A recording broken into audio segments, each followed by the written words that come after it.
Hey guys, let's talk about SS-31. 'Cause it's getting a little bit, I think, it's been misunderstood a little bit. So, like, essentially every time I see SS-31 come up in conversation, it gets the same label. It's the energy peptide. And I totally get why. It works inside the mitochondria. Mitochondria make energy, so people connect the dots, right? But that framing is actually causing us to essentially use it wrong. Expect the wrong things and then bail on it before it ever has a chance to actually work for them. So let me set the record straight on what SS-31 actually is and why I think it's one of the most underappreciated compounds in the peptide space. So here's what you need to understand first. Every cell in your body has mitochondria. Their job is very simple. Takes the food that you eat and turns it into ATP, which is basically the fuel that runs everything. Your muscles, your brain, your organs, all running on ATP. Now inside each mitochondrion, there's a production line called the electron transport chain, and it sits inside of a membrane that has to essentially stay intact for the whole thing to work. There's a molecule called cardiolipin that holds that membrane together. Think of it like the structural integrity of the whole system, essentially.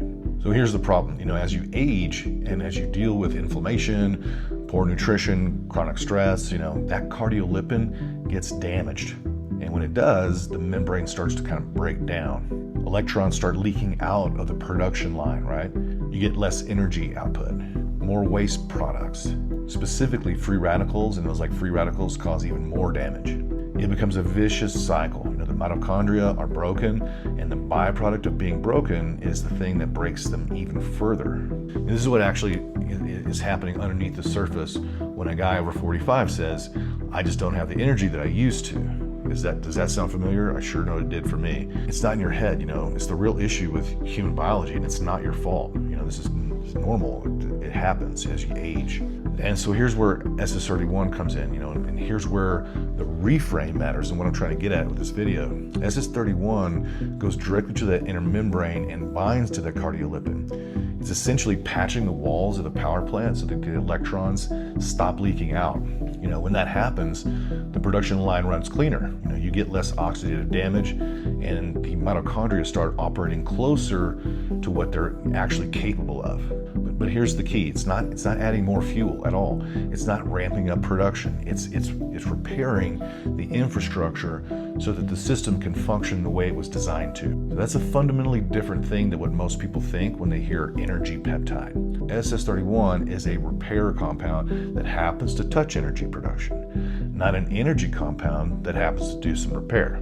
So that distinction changes how you should really use it, how you should think about it, and what you should expect, and essentially how patient you need to be when using it. Because people have expectations, right? They want to take a peptide and be like, oh, I feel it, and it's doing its thing. And again, this is where you get tripped up. You're not going to feel SS-31 on day one. Period. It's not what it does. It's not a stimulant.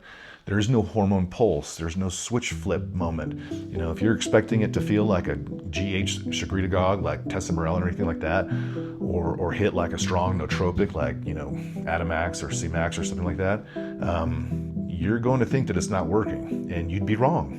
What's happening is a slow structural repair process.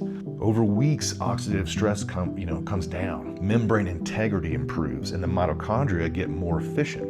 Eventually, what people tend to notice is, better baseline energy, essentially. Not a spike, a baseline shift, better recovery, less of that low-grade fatigue that just, sits on you all day long. But you have to give it time. Patience is the entire game with this particular compound. And here's a quick note on timing, because this trips people up too. Most peptides that people, use that touch on energy pathways, you want to run those in the morning, and it makes sense. Anything with a stimulatory effect can mess with sleep, right? So SS-31 doesn't have that issue. There is no acute stimulation, no nervous system activation, no hormone release. It's working essentially at the membrane cell level, inside the cell, and so that process doesn't really care what time of day it is. So if you want to keep your morning stack clean and you're just more consistent with evening dosing, it's a perfectly reasonable approach here. Just pay attention to your own sleep and adjust if needed. So here's where it gets really interesting, and I think this is where the main point and where the repair first framing kind of pays off. Once you've stabilized the mitochondria and reduced that oxidative damage, patched up the holes and stuff like that. You know, anything you layer on top of that to enhance the mitochondria output is landing on a much better environment, right? You're not pushing a broken engine harder anymore, essentially. You fixed the engine first. Now you're optimizing it. You know, compounds that pair well once that foundation is set, stuff like, you know, MOTS-c for fuel management and insulin sensitivity, and NAD+ for restoring a critical, that critical like cofactor that declines with age. And for the guys who are really dialed in, newer compounds like, you know, SLUPP332 that signal the body to essentially build more mitochondria altogether. The point is, the same dose of any of those lands differently when the underlying infrastructure has been repaired first. So if you repair the mitochondria so that all that good stuff you're putting in there to optimize your energy, you know, output isn't leaking out of the cell in the first place, you're way better off.